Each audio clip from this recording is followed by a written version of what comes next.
하신 말씀을 보시도록 하겠습니다. 누가복음 9장이 되겠습니다.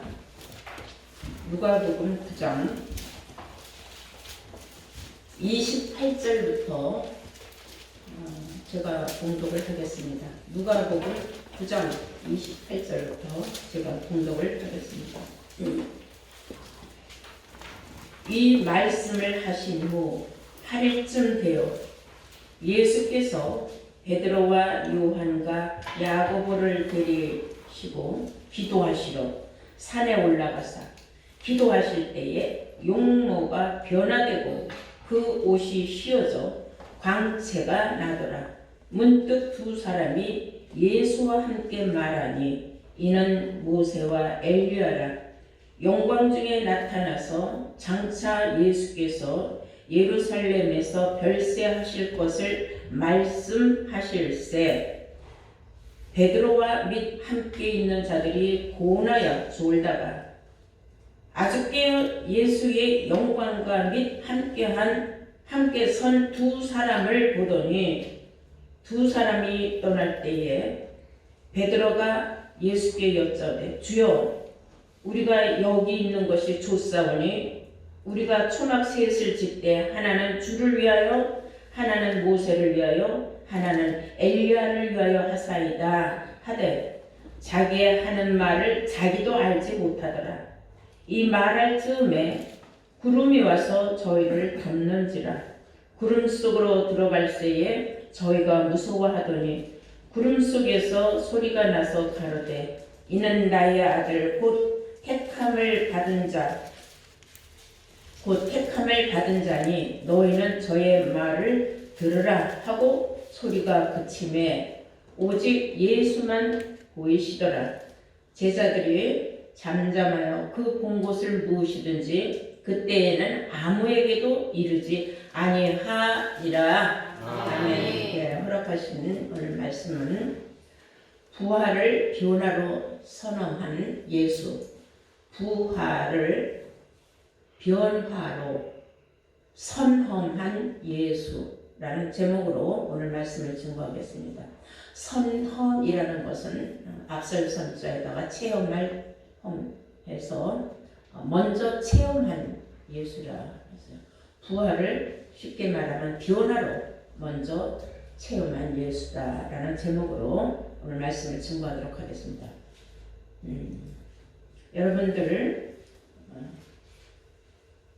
우리는 그냥 무조건 믿기만 하면 구원받는 줄 예전에는 그렇게 알았어요.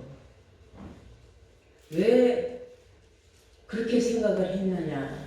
그냥 무조건 믿으면 천국이라고 그렇게 착각을 했었던 시절들이 있었죠. 그런데 우리가 성경을 알고 보니까 마태복음 7장 21절 말씀과 같이 나더러 주여 주여 하는 자마다 다 천국에 들어갈 것이 아니요. 다 천국에 들어가는 건 아니다. 나더러 주여 주여 한다. 예수여 주여 주여 한다고 해서 다 천국에 보장된 건 아니다. 들어가는 건 아니다.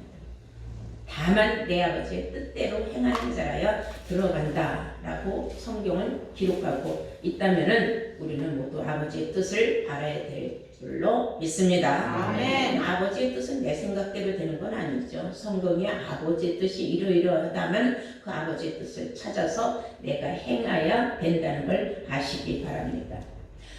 오늘 이 본문의 말씀은 마가복음에도 기록이 되어 있어요. 우리 다 함께 마가복음 9장을 한번 볼까요? 마가복음 9장 2절에 보시면은 엿새 후에 예수께서 베드로와 야고보와 요한을 데리시고 따로 높은 산에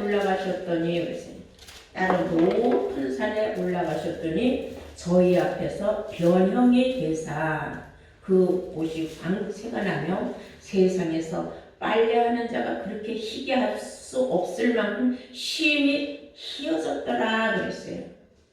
그리고 이에 엘리야와 모세가 함께 저희에게 나타나 예수로 더불어 말씀하거늘.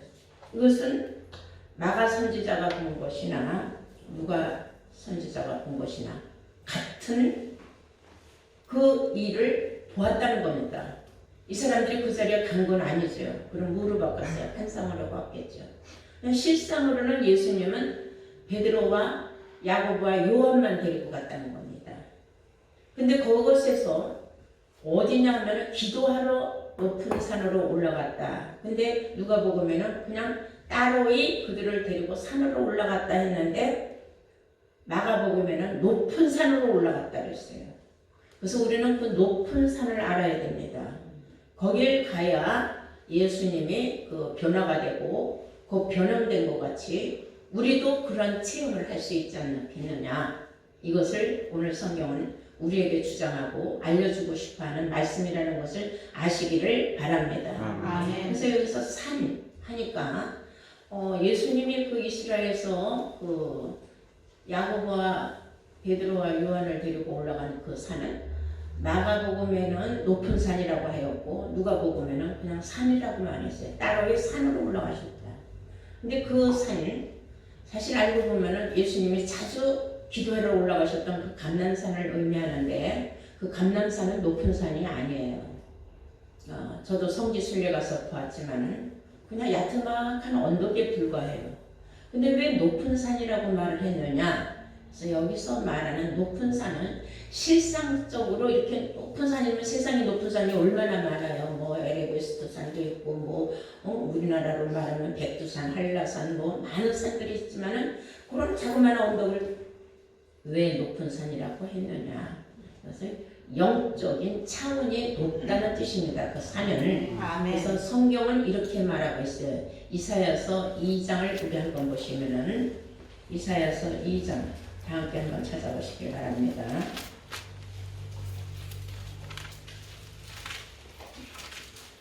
2절 말씀을 보시겠습니다. 마리레 그랬어요. 마리레라는 것은 세상 말에 가서는 그 말이에요.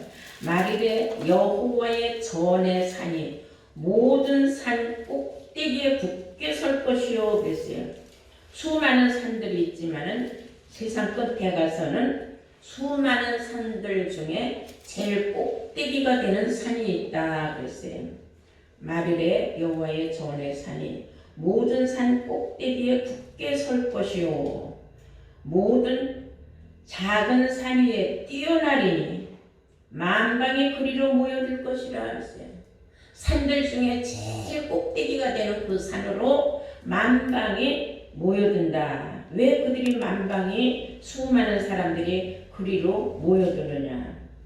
많은 백성이 가며 이르기를 오라 우리가 여호와의 산에 오르며 그 높은 산이 바로 여호와의 산이라는 겁니다. 야곱의 하나님의 전에 이르자 그가 그 도로 우리에게 가르치실 것이라 우리가 그 길로 행하리라 하리니 이는 율법이 시온에서부터 나올 것이요 여호와의 말씀이 예루살렘에서부터 나올 것임이니라 하고 성경은 말하고 있는 줄로 믿습니다.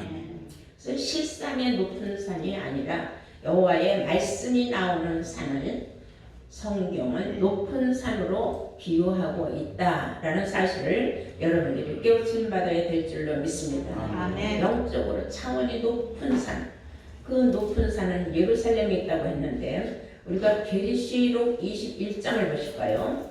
계시록 21장 9절을 보시겠습니다.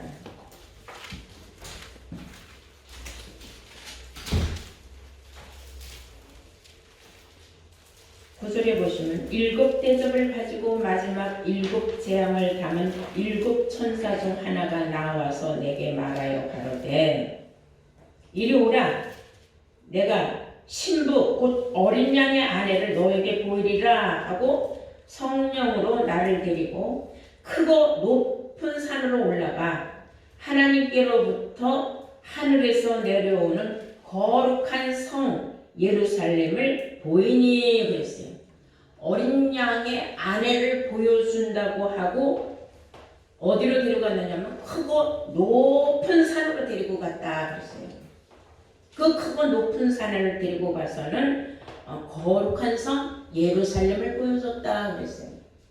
그래서 우리는 그 중동에 있는 이스라엘의 수도 성을 예루살렘을 말하는 게 아니에요.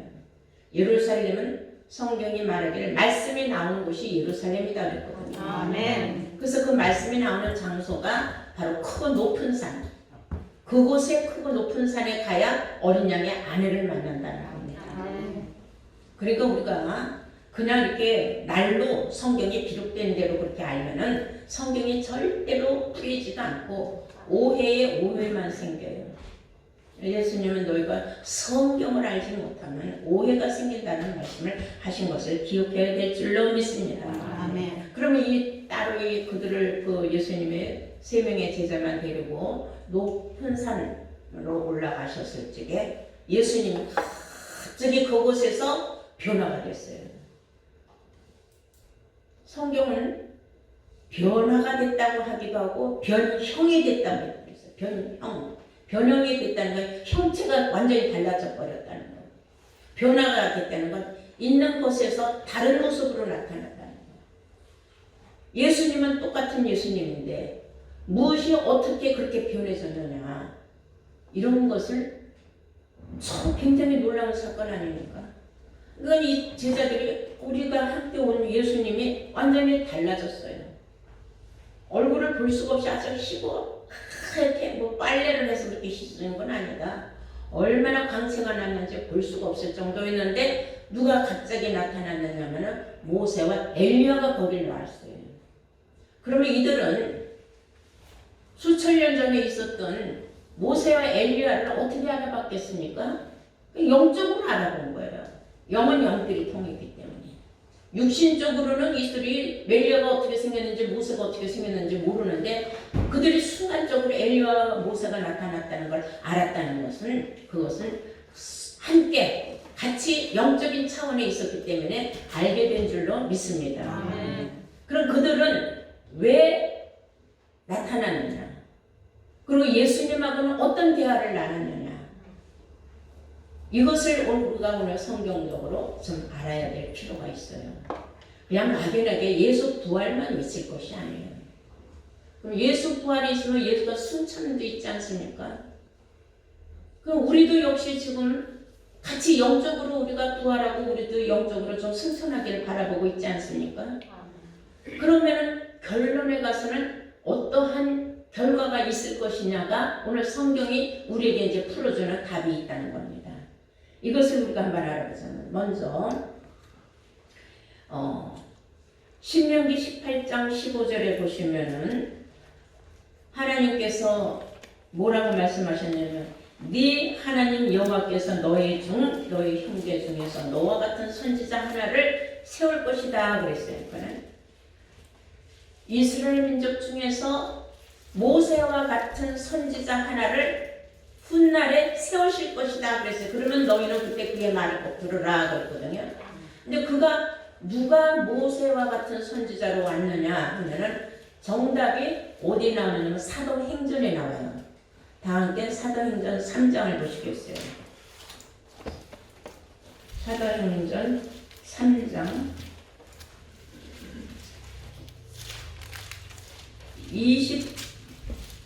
20절부터 보시겠습니다. 또 주께서 너희를 위하여 예정하신 그리스도 곧 예수를 보내시리니 그랬어요. 사도행전 3장 20절입니다. 또 주께서 너희를 위하여 예정하신 그리스도 곧 주 예수를 보내시리니 하나님이 영원 전부터 거룩한 선지자의 입을 의탁하여 말씀하신 바 만유를 회복하실 때까지는 하늘이 마땅히 그를 받아서 두리라. 모세가 말하되 주 하나님이 너희를 위하여 너희 형제 가운데에서 나 같은 선지자 하나를 세울 것이니 너희가 무엇이든지 그 모든 말씀을 들을 것이라 하지 않았느냐 이거예요. 그가 바로 예정하신 예수 그리스도라는 뜻입니다.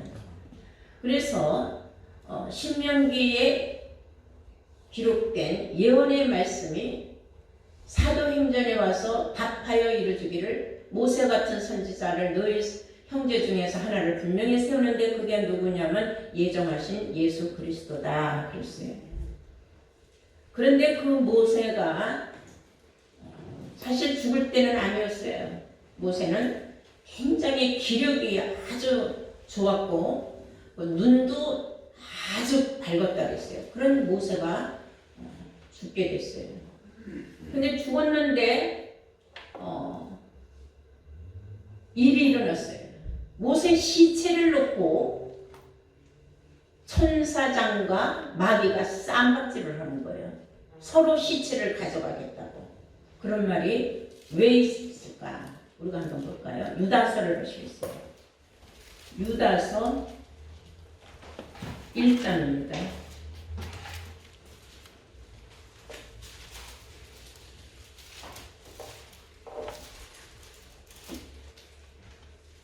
계시록 앞에 있습니다. 유다서는. 유다서 1장 9절에 보시면은 천사장 미가엘이 모세의 시체에 대하여 마귀와 다투어 변론을 할 때에 감히 회방하는 판결을 쓰지 못하고 다만 말하되 주께서 너를 꾸짖으시기를 원하노라 하였거늘.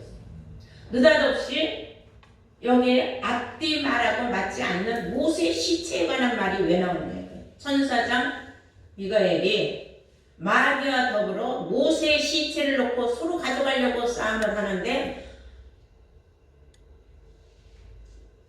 둘 다 가져가지 못했어요. 그래서 모세의 시체는 누구의 눈에도 띄질 않았습니다. 모세는 분명히 죽었다고 성경을 말하고 있는데 신명기 34장 6절에 보시면 모세의 그 묘가 지금까지 어디 있는지 아무도 못 찾는다고 했어요. 그것은 왜 못 찾느냐면 이제 유다서에 와서 보니까 해답이 나오는 거예요. 그것은 무엇 때문이냐? 모세의 시체를 찾을 수 없다는 것은 우리 주 예수님의 시체를 찾을 수 없다는 것과 똑같은 거예요. 왜 시체를 찾을 수 없어요? 예수님이 부활을 했기 때문에 찾을 수가 없는 거예요. 돌무덤에 분명히 시체를 갖다 놓는데 3일 후에 가보니까는 빈 무덤이었더라고 하지 않습니까? 그러니까 모세는 예수님한테 당신이 죽어도 당신은 시체가 나와 같이 없다. 부활할 것을 알려준 거예요. 그 당시에 그 높은 산에서 만나서 모세에게 힘을 준 거예요. 그러니까 예수님한테 모세가 힘을 준 거죠. 나와 같은 선지자 하나를 보낸다고 성경이 말을 했고, 그리고 예수님이 세상에 와서 자기 사명을 감당하고 올라갈 적에 십자가에 못 박혀 죽을 수밖에 없고, 그러므로 말미암아 만 백성들에게는 모든 죄에서 구원함을 받는 그 율법의 폐지함을 당신이 이루기 위하여서 십자가의 못을 박히지만은 결국 당신은 부활할 것이다. 힘을 준 겁니다. 모세에게. 그럼 엘리야는 또 모세에게, 예수님한테 어떤 말을 했느냐면, 내가 하늘로 올라갔다는 것 사실을 알지 않느냐? 성경이 기록하고 있지 않느냐? 그러면 결국은 나와 같이 승천할 것이다, 하늘로. 그러니까 우리가 예수님이 부활하시고 승천한 거 모두가 알아야 몰라요? 다 알죠. 그것을 성경적으로 열왕기하 2장을 다 함께 보시면은 찾을 수가 있어요. 왕하 2장 12절입니다.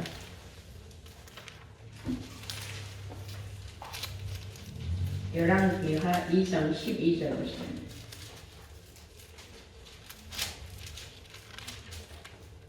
11절부터 보시겠어요. 11절 두 사람이 행하며 말하더니 호련히 불수레와 불말들이 두 사람을 격하고 엘리야가 회리바람을 타고 승천하더라. 자, 놀라운 사건 아닙니까? 엘리야가 엘리사하고 대화를 하고 있는 중에 갑자기 두 사람이 행하며 말하더니 호련히 불수레와 불말들이 두 사람을 격하고 두 사람을 띄워놓고 불수레와 불말들이 두 사람을 격하고 엘리야가 회리 바람을 타고 승천하더라. 휙 하고 회리 바람이 와서 엘리야를 하늘로 데려갔다.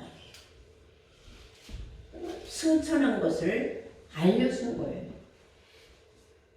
그럼 우리의 지금 소망도 우리가 지금은 살았다 하는 이름은 가졌으나 결국 언젠가는 죽어서 썩어질 몸이 될 수밖에 없어요. 그러나 우리가 살 수 있다는 걸 성경에 우리에게 또 소망적인 놀라운 메시지가 있어요.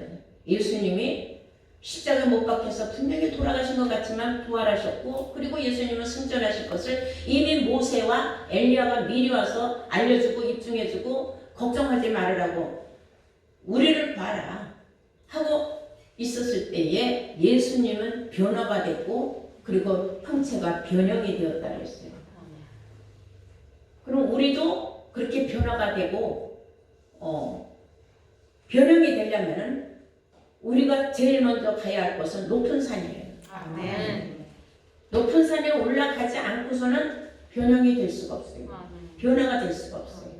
그걸 뭐라고 말하냐면 호련 변화가 오는 세상이 있다고 성경은 말하고 있다는 거예요. 말씀을 깊이 생각을 해야 돼요. 고린도전서 한번 볼까요? 고린도전서 15장을 보겠습니다.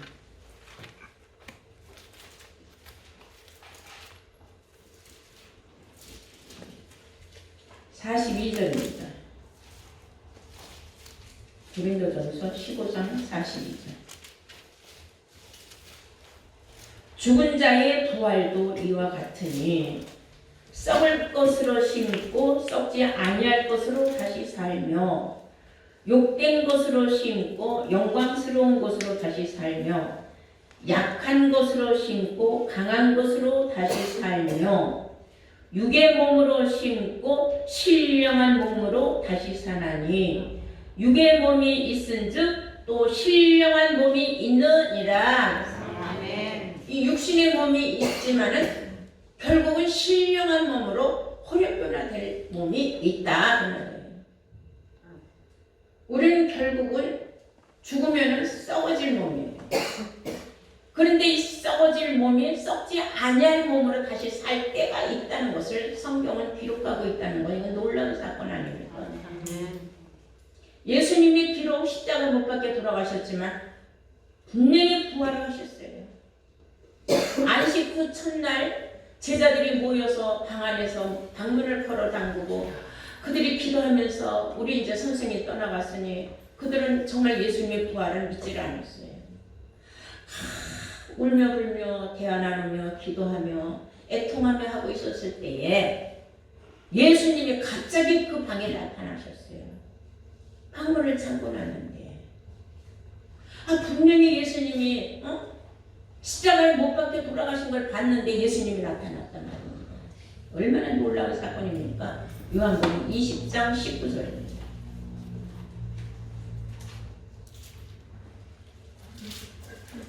요한복음 20장 19절 말씀을 보시겠습니다.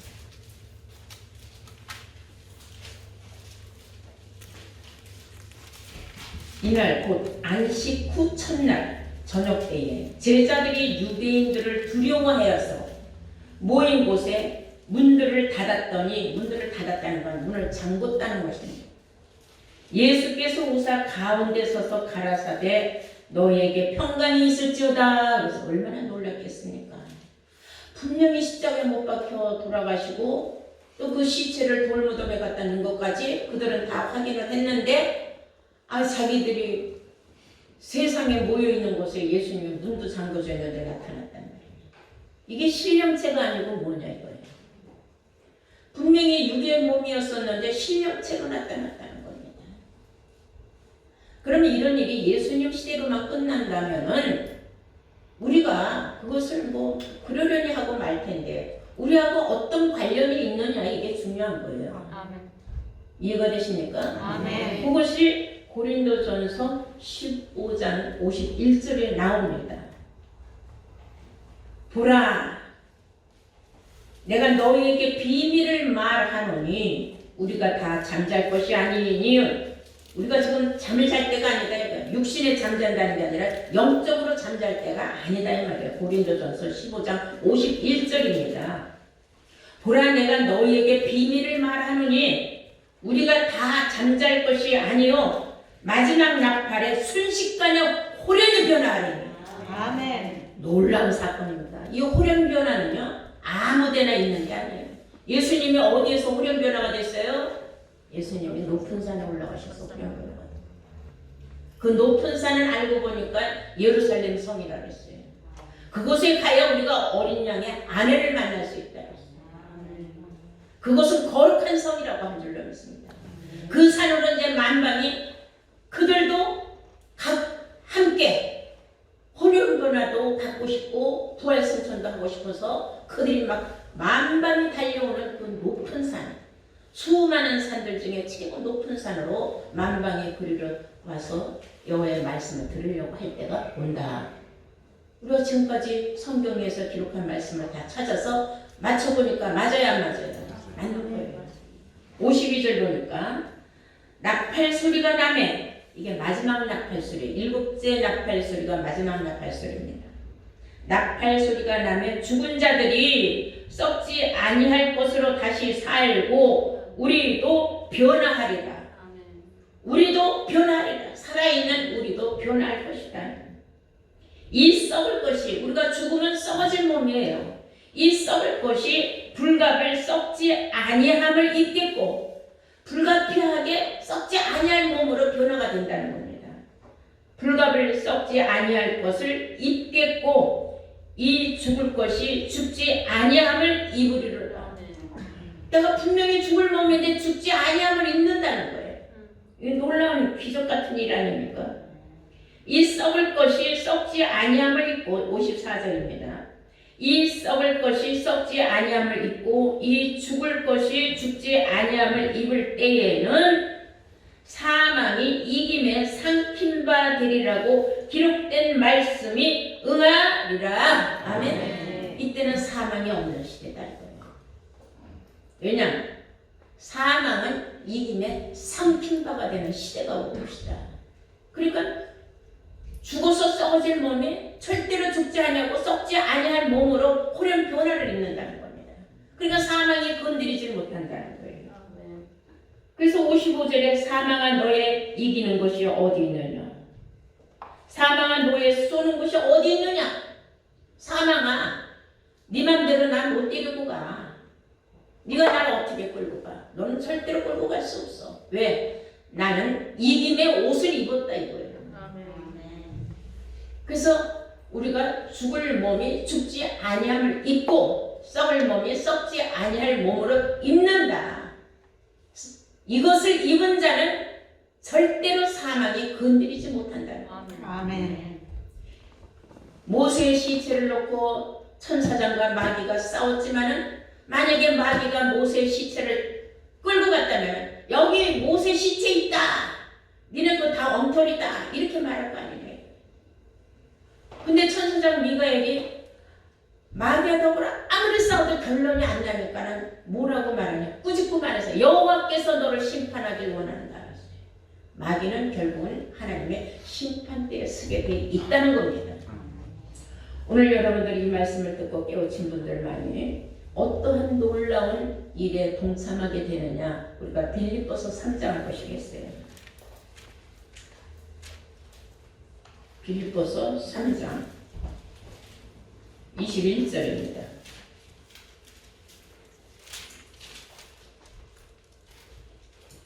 그가 만물을 자기에게 복종케 하실 수 있는 자의 역사로 우리의 낮은 몸을 자기 영광의 몸의 형체와 같이 변케 하시리라. 아멘. 그가 만물을 자기에게 복종케 하실 수 있는 자의 역사로 우리의 낮은 몸을, 죽어지면 썩어질 우리 이런 별 볼 일 없는 이 몸을 자기 영광의 몸의 형체와 같이, 예수님의 영광의 몸의 형체와 같이 우리도 변화시켜 주겠다는 약속의 말씀이 기록되어 있는 줄로 믿습니다.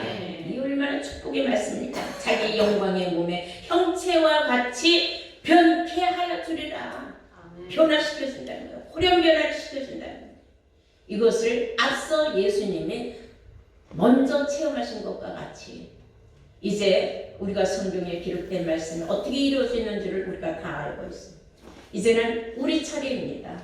여러분과 제가 끝까지 이기는 자가 되어서 높은 산에서 떠나가지 아니하고 항상 정말로 위의 것만 바라보고 땅의 것을 바라보지 말고 육의 것에 얽매이지 말고 항상 위의 것만 찾는 여러분들이 될 때에는 이 모든 소망이 여러분들의 것으로 놀라운 축복의 호렘 변화의 그 귀한 영광의 몸의 형체로 변화받는 그 시간이 여러분들 앞에 올 줄로 믿습니다. 모두 다 함께 이 축복에 참여하는 복된 자들 되시기를 주의 이름으로 축원합니다.